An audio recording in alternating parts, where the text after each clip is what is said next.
Hi hello friends, welcome back to our channel. Friends, మనకైతే తెలంగాణ ప్రభుత్వం అయితే రైతు భరోసా పైన వచ్చేసి గ్రీన్ సిగ్నల్ అయితే ఇచ్చేసింది. రైతుల భరోసా వచ్చేసి అయితే రైతుల ఖాతాలో వచ్చేసి జమ చేస్తామని చెప్పడం అయితే జరిగింది. వానాకాలం ఇప్పటికే పంట పెట్టుబడి కింద డబ్బులైతే జమ చేయాలి, కాకపోతే కొన్ని కారణాల వల్ల లేట్ అయిందని చెప్పడం అయితే జరిగింది. సో నిన్న నైట్ మనకైతే రేవంత్ రెడ్డి గారు ఈ రోజున వచ్చేసి మనకైతే రైతులకి రైతు భరోసా డబ్బులైతే వాళ్ళ ఖాతాలో అయితే జమ కాబోతున్నాయి.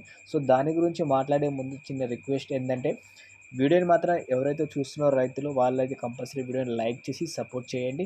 అలాగే మన ఛానల్ మీరు ఫస్ట్ టైం కనుక ఉంటే మాత్రం చూస్తుంటే సబ్స్క్రైబ్ చేసి పక్కనే ఉన్న బెల్ ఐకాన్ని ఆల్లో పెట్టి ట్యాప్ అయితే చేయండి. ఇప్పుడైతే లేట్ చేయకుండా వీడియో అయితే స్టార్ట్ అయితే చేద్దాం. సో ముందుగా వచ్చేసి అయితే రైతులకి గత ప్రభుత్వంలో ఇచ్చిన అదే విధంగా 10,000 కాకుండా ఈసారి మేము 15,000 ఇస్తామని చెప్పడం అయితే జరిగింది నిన్న రేవంత్ రెడ్డి గారు. సో ఒక్కసారి మీరైతే ఆర్టికల్ కూడా చూసుకోవచ్చు. మనకి ఆర్టికల్ రిలీజ్ అయింది. సో రైతు భరోసా వచ్చేసి అయితే ఇప్పటికే మేము రైతులకి ₹1,00,000 వరకు అయితే రుణమాఫీ అయితే చేస్తున్నాం. అదేవిధంగా రైతులకి ఇంకో 1,00,000 అంటే మొత్తంగా 2,00,000 రుణమాఫీ అయితే చేస్తున్నాం కదా. అదే పనిలో ఉండేసరికి రైతులకి రైతు భరోసా అయితే అందించలేకపోయామని బాధపడుతూ చెప్పడం అయితే జరిగింది. సో రైతులకి రైతు భరోసా వచ్చేసి ఆగస్టు 1వ తారీఖున వచ్చేసి రైతుల ఖాతాలో అయితే జమ చేస్తామని చెప్పడం అయితే జరిగింది. ముందుగా ఆగస్టు 1న వచ్చేసి ఎకరం ఉన్న రైతులకైతే వాళ్ళకైతే డబ్బులైతే వాళ్ళ ఖాతాలో అయితే జమ చేస్తుంది ఈసారి ప్రభుత్వం. దీంట్లో అయితే ఎలాంటి ఇబ్బంది లేకుండా రైతుల ఖాతాలో నేరుగా అయితే జమ చేస్తుంది.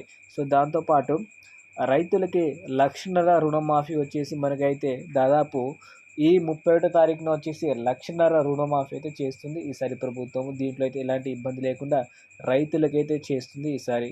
సో ప్రతి ఒక్కరు ఏం చేస్తారంటే, మీరైతే రైతు బంధుకు సంబంధించిన డబ్బులు మీ అకౌంట్లో పడ్డాయా లేదా అనేది మీరు ఆగస్టు 1వ తారీఖున అయితే చెక్ చేసుకోండి. మీకు ఎందుకంటే ఎకరం ఉన్న వాళ్ళకైతే ఆ రోజునైతే డబ్బులైతే రావడం అయితే జరుగుతుంది. సో మనమైతే ఇంకా ఏదైనా అప్డేట్ ఉంటే మన ఛానల్లో మనం తీసుకొస్తాం.